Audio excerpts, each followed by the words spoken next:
आज हम बात करने वाले हैं टीके पर लापरवाही मौत बनकर आई।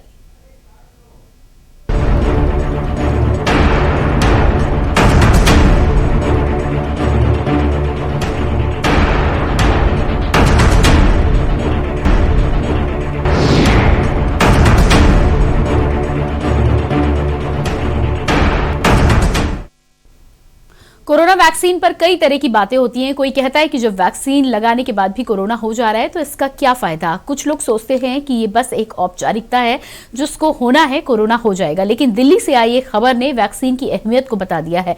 वैक्सीन जीवनदायिनी है। आज इसी पर हम चर्चा करेंगे, लेकिन इससे पहले इस पर चर्चा करें आपको दिखाते हैं एक रिपोर्ट। टीके पर लापरवाही मौत बनकर आई। वैक्सीन न लेने वालों पर कोरोना का वार। दिल्ली में 75% मौतें टीका न लेने वालों की। लापरवाही जान पर भारी। वैक्सीन नहीं तो जीवन नहीं। टीका लगाना बहुत जरूरी। अफवाहों पर ना दे ध्यान। वैक्सीन देगी जीवन दान। राजधानी दिल्ली में कोरोना के मामले तेजी से बढ़ रहे हैं। इसी के साथ कैंटोनमेंट जोन की संख्या भी बढ़ गई है। पिछले 15 दिन में दिल्ली में कैंटोनमेंट जोन 24 गुना बढ़ गए हैं।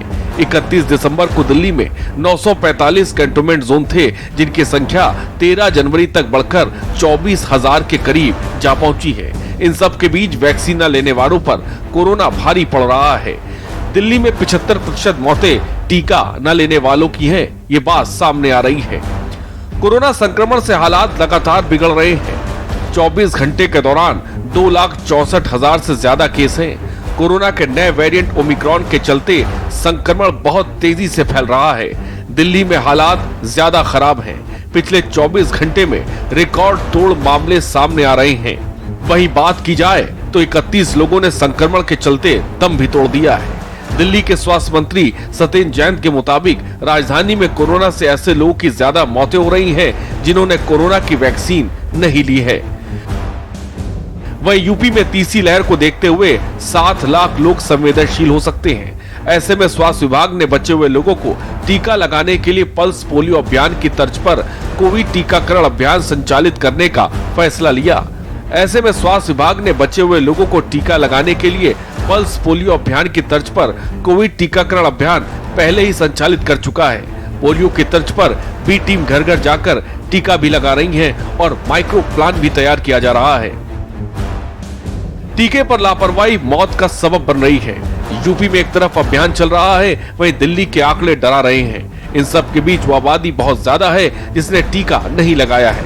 ऐसे में वैक्सीन न लेने वालों पर कोरोना की तीसरी लहर कहीं भारी न पड़ जाए, सवाल बड़ा है।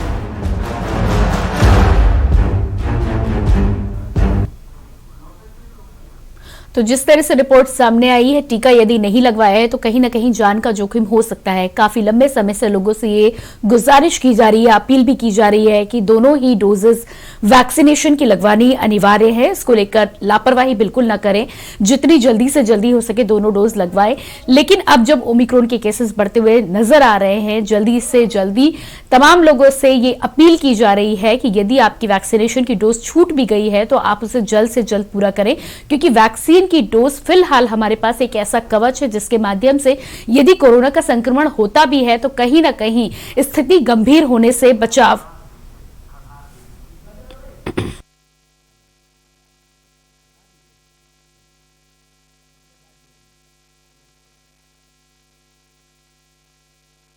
कर सकते हैं। कम से कम जान का जोखिम तो नहीं बना रहेगा। इसी पर चर्चा करने के लिए हमारे साथ पूर्व DGME UP doctor VN Tripathi ji जुड़ चुके हैं। डॉक्टर वीएन त्रिपाठी जी, बहुत स्वागत है आपका।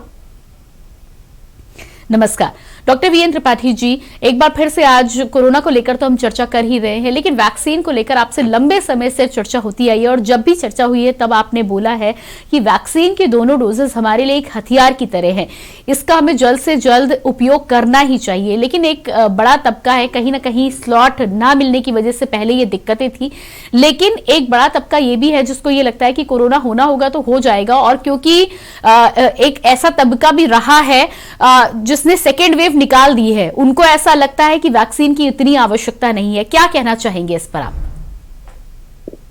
जी मैडम, बिल्कुल ये उनका बहुत बड़ी भ्रांति है, उनका ये कह सकते हैं कि अंधविश्वास है, और ये कि ये अपने को जानबूझ के खतरे में डालने जैसी बात है कि जान के अनजान बनना।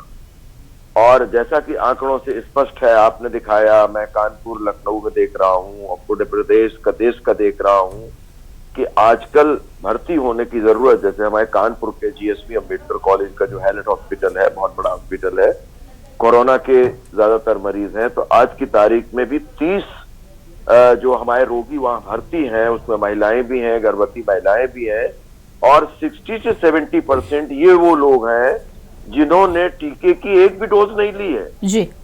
हमारे व्यूअर के, न्यूज के व्यूअर कृपया ध्यान से सुने कि 70% लोग जो भर्ती हमारे यहाँ हैं, उन्होंने कोविड-19 की एक भी डोज नहीं ली है। और जब ये उनसे पूछा गया कि आपको मालूम है कि सरकार इसको फ्री में लगा रही है, कि जी मालूम है, हमने सोचा बाद में लगवा। हर तरह के बहानेबाजी वाले, क्षमा चाहता हूँ जनता की तरफ से, रोगियों के रिश्तेदारों जी, की बिल्कुल। तरफ से। डॉक्टर वीरेंद्र त्रिपाठी जी, हमारे साथ एक कॉलर भी जुड़ चुके हैं, संजय त्रिपाठी जी, जान लेते हैं कि क्या जानना चाहते हैं। जी संजय जी, बहुत स्वागत है आपका। उन्नाव से बोल रहे हैं जी, क्या जानना चाहते हैं आप? जानना ये चाहते हैं कि दोनों डोज लग चुके हैं वैक्सीन के। जी संजय जी, दोनों डोज लग चुके हैं, क्या जानना चाहते हैं आप? सवाल पूछे। कोल्ड हो जाता है, सुबह सर्दी, जुकाम हो जाता है, कफ रहता है, तो क्या जांच करानी चाहिए? ठीक है जी। डॉक्टर वीरेंद्र त्रिपाठी जी, दोनों डोज लग चुके हैं लेकिन कोल्ड रहता है, कफ रहता है, ये जानना चाहते हैं कि आज जांच करानी चाहिए। बुखार रहता है संजय जी आपको? नहीं रहता है। बुखार नहीं रहता है, ठीक है। वो कोल्ड रहता है, ये कब से रहता है? मतलब 2, 4, 5, 7 दिन से रहता है कि 15 दिन से, कि मौसम बदलने में महीना, 2 महीना, 4 महीने हो जाता ठंड लगने से? इस तरह ये इनकी हिस्ट्री लेनी पड़ेगी। संजय जी, क्या आप बता सकते हैं? शायद संपर्क हमारा टूट चुका है। जी जी, मैं इनके प्रश्न का उत्तर दे दूं। ये बड़ा सामयिक और बड़ा ही जरूरी, आवश्यक प्रश्न है। देखिए, अगर हमें बुखार, चाहे वो 100 हो, उसके साथ ही गले में सोर थ्रोट या तकलीफ है, अचानक सिर दर्द है, फ्लशिंग हो रही है, बॉडी में दर्द है और जुकाम खांसी होती है, तो हम तुरंत N95 मास्क लगाए रहें और पास के किसी सेंटर पे जाके अपनी RT-PCR कराएं। एक तो ये। हाँ, बुखार होना जरूरी है। अगर बुखार नहीं है, आपको जुकाम, खांसी, नाक का बहना है, छींकें आ रही हैं और ऐसा ठंड लगने पे हो जाता है, आपके पास्ट में भी एलर्जिक हिस्ट्री है, 15, 20, 25 दिन हो गए हैं, आपको ठीक नहीं हो रहा जुकाम, तो ये कोरोना नहीं है। ये आपको या तो साइनोसाइटिस है या एलर्जिक राइनाइटिस है। इसको आपको एक अच्छा अपने फैमिली फिजिशियन को दिखाना पड़ेगा, और चाहे तो ENT स्पेशलिस्ट को भी दिखा दे और अपना इलाज कराएं। एक बार मैं फिर रिपीट करता हूं, अगर अचानक बुखार के साथ गले में तकलीफ, सोर थ्रोट, गले में किचकिच टाइप की चीज है, जुकाम होता है, सिर दर्द होता है, मांसपेशियों में, घुटनों या जोड़ों में, कमर में, बैक में दर्द होता है, खाने पीने का मन नहीं करता, लगता है बीमार हो गए या थकावट होती है, तो ये कोरोना हो सकता है। कृपा करके RT-PCR जांच कराएं, अपने को आइसोलेट कर लें, N95 मास्क पहने और रिपोर्ट का इंतजार करें। अगर रिपोर्ट निगेटिव आती है तो भी आप N95 मास्क पहने और 5 से 7 दिन एहतियात बरतें। अगर पॉजिटिव आती है तो अपने डॉक्टर के हिसाब से उसका इलाज करें, खुद डॉक्टर ना बने। जी बिल्कुल। डॉक्टर वीरेंद्र त्रिपाठी जी, जिस सवाल का आपने जवाब दिया उसमें मैं एक और, हालांकि आपने इस बात की जानकारी दे दी है, तमाम जो लक्षण आपने बताए हैं, आपने साथ ही साथ ये जानकारी दी है कि यदि उसके साथ बुखार नहीं है तो चिंता करने की आवश्यकता नहीं है। जी ठीक है।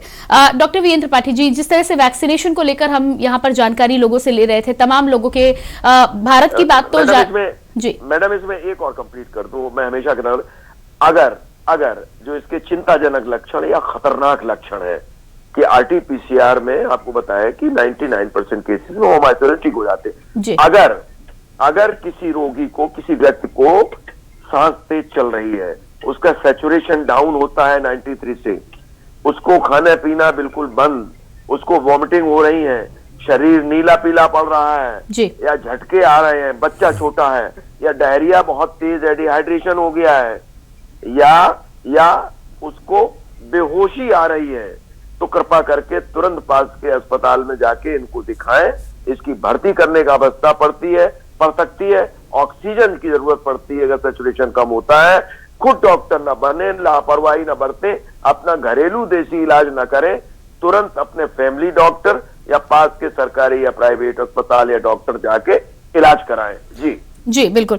डॉक्टर वीरेंद्र त्रिपाठी जी, जिस सवाल पर हम चर्चा कर रहे थे, कहीं ना कहीं टीके की जो लापरवाही है वो आज एक बड़ी मुसीबत बनकर खड़ी हुई है। जिस तरह से पहले हमने शुरुआती दिनों में देखा था कि कई जगह तो डॉक्टर्स को गांवों से बाहर खदेड़ दिया गया था, उन्हें गांव में घुसने तक नहीं दिया गया था। हालांकि अब स्थितियां काफी हद तक बदल रही हैं, लेकिन भारत के साथ ही साथ मैंने एक आधे भारत के बाहर के केसेस भी सुने जहां पर एक महिला वैक्सीनेशन के डर से अपने ही बच्चे को किडनैप कर लेती है। इस तरह की यदि सोच है तो इन्हें किस तरह से परिवर्तित किया जा सकता है, किस तरह से इनका काउंसलिंग की जाती है कि टीके को लेकर इनके अंदर सकारात्मक रवैया आ सके? जी मैडम, मुझे याद है क्योंकि मैं पल्स पोलियो अभियान की शुरुआत से इससे जुड़ा हुआ, क्योंकि एक शिशु बाल रोग विशेषज्ञ हूं और पोलियो बच्चों की बीमारी होती थी, तो मुझे याद है कानपुर में एक क्षेत्र विशेष, मैं उसका नाम नहीं लूंगा, हम लोग मॉनिटर थे, मैं यहाँ विभागाध्यक्ष हुआ करता था मैडम, तो अपनी पोलियो की ड्रॉप पिलाने की टीम के साथ और एक विशेष दिन होते थे जो नेशनल इम्यूनाइजेशन डेज कहते थे, उस दिन पिलाते थे जी। और वहां पे लोगों ने बहुत विरोध किया हमारा, और मैं आपको बता दूं मुझे पुलिस बुलानी पड़ी, तब जाके हम लोगों से भी दुर्व्यवहार रुका और लोग तैयार हुए, उसमें कुछ लोग नहीं भी तैयार हुए। जी डॉक्टर वीरेंद्र त्रिपाठी जी, माफ कीजिएगा, एक कॉलर हमारे साथ और जुड़ चुके हैं, सबसे पहले उनका सवाल जान लेते हैं। दयानंद जी गाजियाबाद से हमारे साथ लाइन पर जुड़ चुके हैं। दयानंद जी, बहुत स्वागत है आपका। जी धन्यवाद। जी, सवाल पूछे, क्या जानना चाहते हैं आप? मैं ये जानना चाहता हूँ, मैं 61 साल का व्यक्ति हूँ जी और मैंने 2 ये जो वैक्सीन लगवा दी है जी, और मैं अपनी लड़की को government girls senior secondary school block C Dilshad Garden में वैक्सीन लगवाने के लिए ले गया था जी। लेकिन वहां पे जो महिला बैठी थी जिन्होंने इंजेक्शन लगाना था जी, इतना मोटा इंजेक्शन था कि शायद वो जानवर को भी ना लगे। ठीक है, आप सभी बने रहिएगा हमारे साथ। बड़ी खबर आ रही है लखनऊ से, बड़ी खबर। केशव प्रसाद मौर्य क्या कुछ कह रहे हैं, सुन लीजिए। वापस लौटते हैं, हमारे साथ कॉलर भी लगातार बने हुए। दयानंद जी, अपना सवाल पूरा करें आप।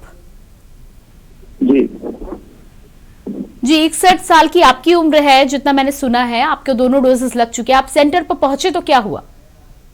नहीं, मैं अपनी लड़की को ही ले गया था जी।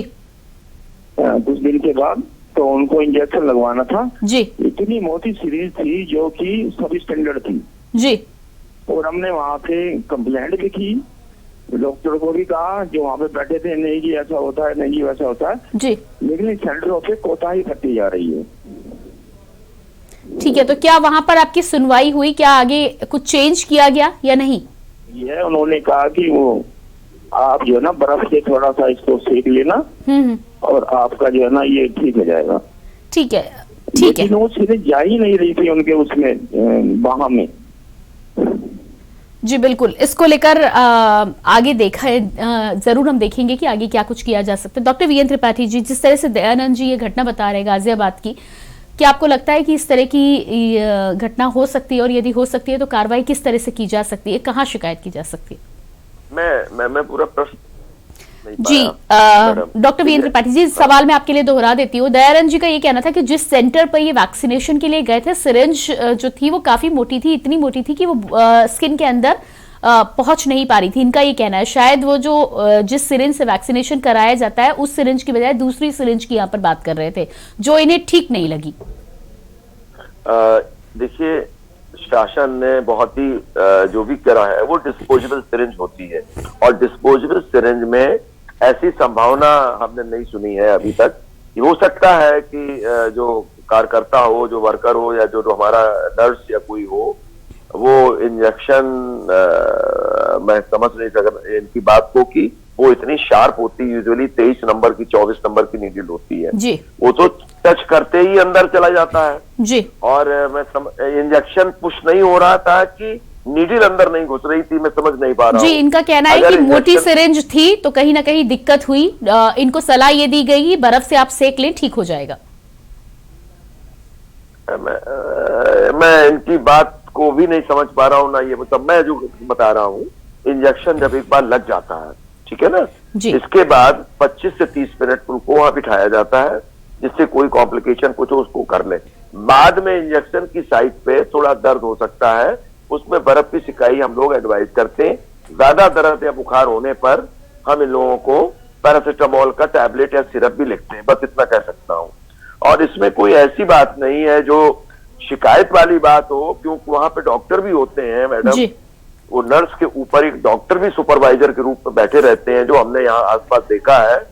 तो ऐसी संभावना ना के बराबर ठीक है। ठीक है डॉक्टर वीरेंद्र त्रिपाठी जी, जिस तरह से दयानंद जी का कहना है, यहाँ पर मैं क्लियर आपके माध्यम से करवा लेना चाहती हूँ, क्या सिरिंज की जिस तरह से नंबर आप बता रहे हैं वो अलग अलग इस्तेमाल किए जाते हैं? हो सकता है कि इन्होंने पहले दूसरी सिरिंज देखी हो और दोबारा शायद कुछ नंबर चेंज रहा तभी इनको डाउट हुआ हो। मैडम ऐसा नहीं, वो 2 ml की सिरिंज होती है, यूनिवर्सल है, 2 ml 1 ml जी। और ये हम लोग भी लगाते हैं, लगवाते हैं। तो ऐसा मुझे डिस्पोजेबल होती है तो उसकी शार्प और उसमें जो वो तो स्टेराइल होती है, तो मैडम रीयूज की कोई संभावना नहीं है। अब इसमें अब मैं दयानंद जी की बात को नकार भी नहीं सकता हूँ और कुछ उसके बारे में कह भी नहीं सकता। दयानंद जी से फिर यही कह सकते हैं कि यदि ऐसा कुछ है तो आप सेंटर में अधिकारी के पास जाकर अपनी बात जरूर रख सकते हैं, वो जरूर आपको संतोषजनक उत्तर इस बात का देंगे जो भी आपका प्रश्न रहेगा। ठीक है डॉक्टर वीरेंद्र त्रिपाठी जी, टीके को लेकर आप बातचीत कर रहे थे, मैंने आपको बीच में रोका था, आप अपनी बात कंटिन्यू कर सकते हैं। टीके की बात जो आपने बिल्कुल सही कही थी। देखिए टीकाकरण पहले हमें 2 डोज तक याद था, आपको याद होगा, गैप पे भी पहले कुछ और था, बाद में हुआ। चूंकि कोविड-19 हमारे सभी के न्यूज के जो दर्शक है कृपा करके ध्यान से इस चीज को सुने कि ये एक रिलेटिवली नई बीमारी है जी। इसमें अभी शोध होते जा रहे हैं। अभी तक कोई 100% फुल प्रूफ और ऐसी वो नहीं बना है कि हम 2 डोज लगाएंगे फिर बूस्टर नहीं लगाएंगे या बूस्टर लगाएंगे तो उसके बाद हमें कोविड नहीं होगा। हाँ, जो भी हमारे पास पेशेंट आ रहे हैं वो 70% जिनको वैक्सीन नहीं लगी, वो गंभीर जो भी मरीज हैं हमारे एडमिट, वो आ रहे हैं। इसलिए कृपा करके अभी आज तक की जो शोध के जो परिणाम आए हैं उनके अनुसार ये बिल्कुल भारत सरकार ही नहीं, गवर्नमेंट, हमारी WHO, हमारा USFDA, यूरोपीय संघ आदि के वरिष्ठ वैज्ञानिक डॉक्टरों ने ये प्रूव कर दिया है कि बूस्टर डोज से हमारे रोगी को मदद मिलेगी। ठीक है, कृपा करके वैक्सीन के बारे में कोई कंफ्यूजन नहीं, बूस्टर लगवा ले जल्दी से जल्दी। जिनको कहा गया, खासकर फ्रंट लाइन या सीनियर सिटीजन, या वो सीनियर सिटीजन नहीं है लेकिन कोमॉर्बिड है, उनको कोई बीमारी है या कोई वो है, अपनी डॉक्टर की राय से। ठीक है, हम एक छोटे से तरह वैक्सीन एक छोटे से ब्रेक के लिए हम यहाँ पर रुक रहे हैं। अपने दर्शकों को लगातार बता दें कि हेल्थ कॉन्फ्रेंस में टीके की लापरवाही को लेकर आज हम चर्चा कर रहे हैं। यदि आपका भी कोई सवाल है तो आप हमें कॉल कर सकते हैं। कॉल करने के लिए नंबर्स आप अपने टीवी स्क्रीन पर देख सकते हैं। लगातार टीके को लेकर हम चर्चा कर रहे हैं एक्सपर्ट्स के साथ, लेकिन फिलहाल रुकेंगे छोटे से ब्रेक के लिए। बने रहिए के न्यूज के साथ।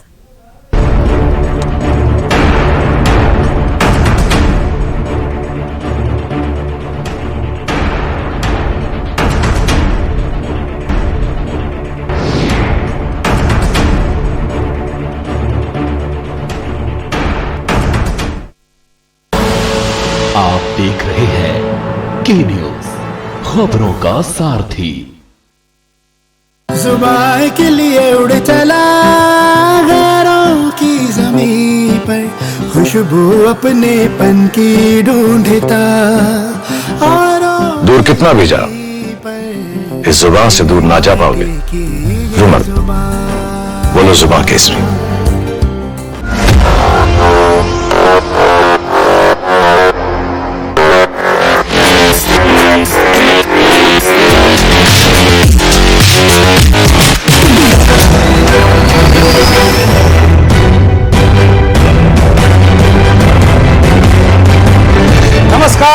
अभिवादन आपका। मैं दुर्गेंद्र चौहान हूं।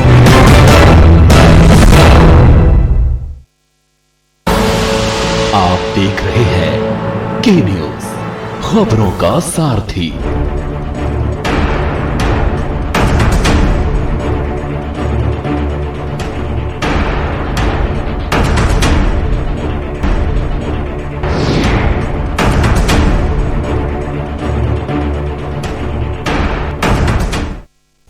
ब्रेक के बाद एक बार फिर से आपका स्वागत है। हेल्थ कॉन्फ्रेंस में आज हम बात कर रहे हैं टीके पर लापरवाही मौत बनकर आई। हमारे साथ लगातार पूर्व DGME UP doctor VN Tripathi ji बने हुए। डॉक्टर वीएन त्रिपाठी जी, लंबे समय से सरकार के द्वारा तमाम योजनाओं के साथ ही साथ लगातार कोशिश की जा रही है कि लोगों को ज्यादा से ज्यादा वैक्सीनेशन के बारे में समझाया जा सके। कहीं महाअभियान चलाने की कोशिश की गई है, तो कहीं अलग अलग जगह पर छोटे छोटे बूथ बनाकर लोगों तक वैक्सीनेशन को पहुंचाया गया है, जबकि उत्तराखंड की दुर्गम पहाड़ियों तक भी लोग पहुंच रहे हैं। अब जिस तरह से बातचीत सामने आ रही है कि टीम बी भी बनाई गई है जो पोलियो की तरह लोगों का वैक्सीनेशन कराएगी, क्या कुछ उसमें चेंजेस होगा और क्या आपको लगता है कि इससे वैक्सीनेशन की जो संख्या है उसे और ज्यादा बढ़ाने में और जल्दी वैक्सीनेशन कंप्लीट करने में मदद मिलेगी? जी मैडम, जैसा कि आपने बताया, करोड़ों लोग अभी अपने भारतवर्ष में हैं। सरकार की इतनी निष्ठा, लगन और हर तरह से कोशिश हो रही है कि हमारी पूरी जनता को, जो भी 15 साल से ऊपर है, उनको टीके लग जाए। फिर भी कुछ प्रतिरोध कह सकते हैं, लापरवाही, प्रतिरोध या एक एपैथी अंग्रेजी का शब्द है, उदासीनता, ये समझ में आ रही है। इसके लिए बिल्कुल आपने कहा पल्स पोलियो की तर्ज पे अगर इस तरह का विचार आया है, तो मुझे अभी भी याद है, ये बहुत पुरानी बात है, 88-85 की, जब दिल्ली में स्वास्थ्य मंत्री थे दिल्ली के डॉक्टर हर्षवर्धन। सबसे पहले ये पल्स पोलियो वहां शुरू हुआ था, उससे पूरे देश में हुआ था। मेरा भी यही सुझाव है कि पल्स पोलियो की भांति इस तरह एग्रेसिव रूप से घर घर जाके टीमें जाएं, उसके साथ एक डॉक्टर सुपरवाइजर के रूप में, वो नर्स हो और पूरा वो लेकर के और इनको घर में जाके टीका लगाएं।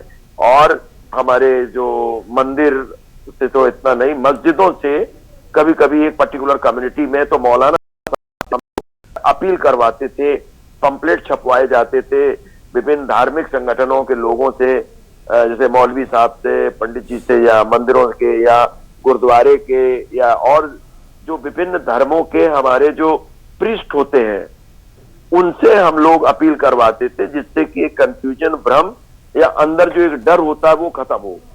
मुझे पल्स पोलियो का उदाहरण याद है। तो जैसा कि एक विचार आया है, बिल्कुल ये किया जा सकता है।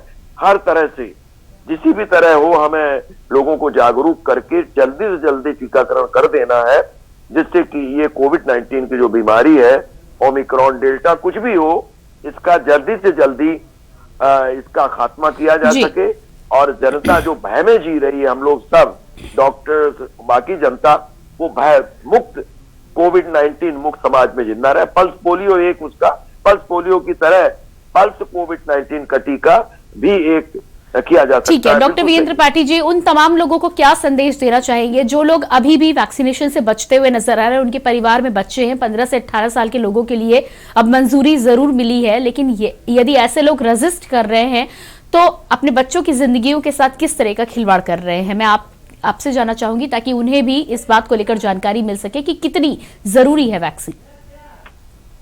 जी, मैं उन सभी अपने दर्शकों से जो के न्यूज देख रहे हैं, या दर्शकों के साथ साथ उनके मित्रों, संबंधियों, पड़ोसियों आदि से ये अपील करता हूं। अगर एक डॉक्टर है नियत से, वरिष्ठ डॉक्टर होने के नाते से, शिशु बच्चों के भी डॉक्टर होने के नाते से, एक जिम्मेदार अधिकारी होने के नाते से, जैसे भी समझे, वो अपने को, अपने घर में सभी पारिवारिक के सदस्यों को, पड़ोस में जानने वालों को हर तरह से मोटिवेट करें। और हम तो ये कहेंगे कि के न्यूज इस समय नियमित रूप से इस तरह का हेल्थ कॉन्फ्रेंस करता है, उनको साथ में लाके दिखाएं और हर तरह से उनसे उनका कॉन्फिडेंस लेके उनको टीका लगाएं। ये समझेंगे कि पुण्य है, तो ये पुण्य के रूप में, यानी वो बचेंगे, उनके घर वाले बचेंगे कोविड-19 से। तो इस तरह से पुण्य कमाएं और अपने घर परिवार, पड़ोसियों, मित्र संबंधियों को टीके लगवाएं। यही मेरी अपील है इसी तरह से हम कोविड-19 से मुक्त हो सकते हैं और ये बहुत ही सुरक्षित है। कोई कंफ्यूजन हो, 5:30 बजे मेरे ख्याल से के न्यूज बहुत ही रेगुलर हेल्थ कॉन्फ्रेंस कर रहा है, वो प्रश्न कर सकते हैं। मैं तो जनता को अपना प्राइवेट नंबर भी दे सकता हूं आपके माध्यम से, इस के न्यूज के माध्यम से। हमें खुशी होगी कि लोग हमें फोन करके पूछें। अगर आप कहें तो आप बता दीजिए या मैं ही बता दूं। जी बिल्कुल, बेहद सराहनीय आपका ये कदम है। जरूर यदि किसी को आवश्यकता होगी तो हम अपने दर्शकों तक ये जानकारी जरूर पहुंचाएंगे।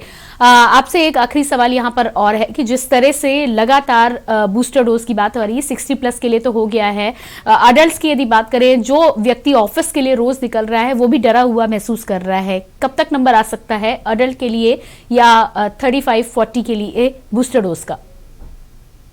बहुत जल्दी। इसमें जो अंदर की बात मैं आपको बता दूं कि देश अपना बहुत बड़ा है और पॉपुलेशन बहुत है, जनसंख्या बहुत है, कई सैकड़ों 50 देशों को मिलाकर के हमारा प्रदेश ही है।